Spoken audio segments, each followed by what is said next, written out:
A Dragonling's Easter, Dragonlings of Valdier, by S. E. Smith. Performed by David Brenin. Chapter 1. "What are you doing?" Zoran Rykill asked, wrapping his arms around his mate's waist and pulling her back against him.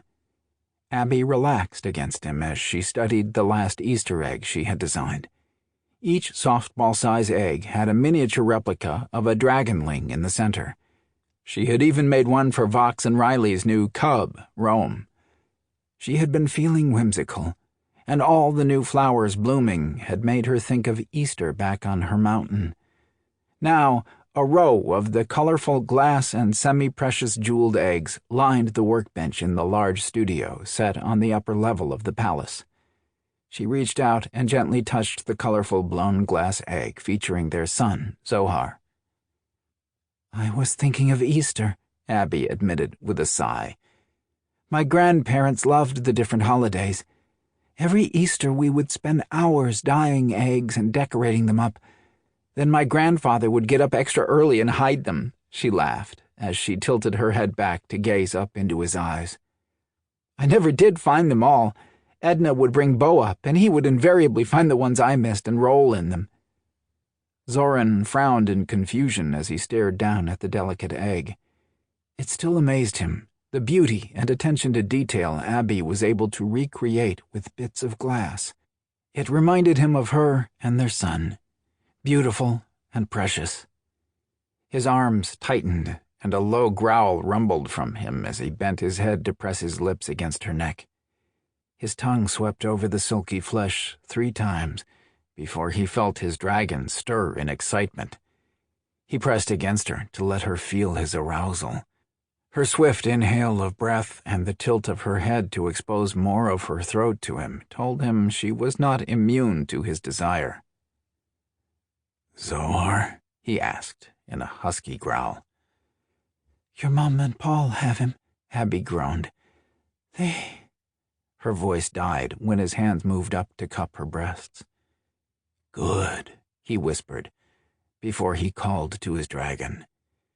Abby's loud moan echoed through the room as the intense heat of the dragon's fire swept through her.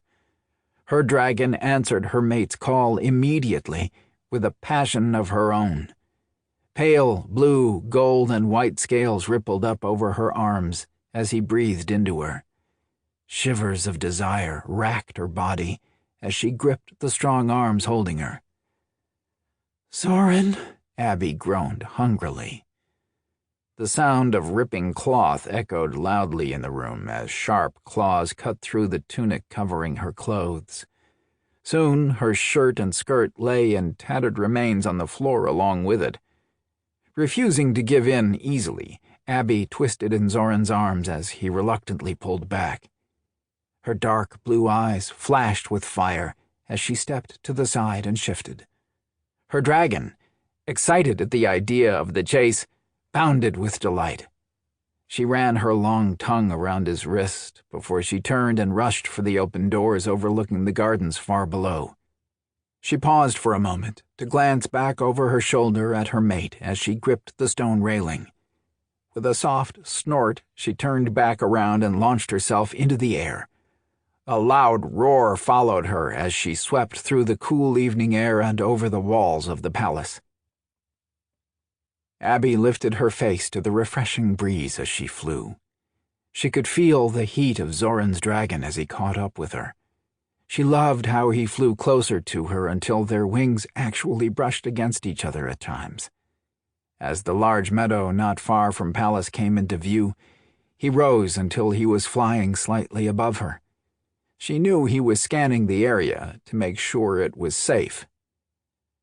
"I love being able to fly. I don't think I will ever get tired of it," she murmured to him. "This is what I will never get tired of," Zoran responded with a low growl. Abby's gasp turned to a soft, delighted chuckle as the large dragon above her suddenly wrapped his tail around hers, spinning her in midair. The moment her soft underside was exposed, he gripped her front claws in his and drew her closer. Sample complete. Ready to continue?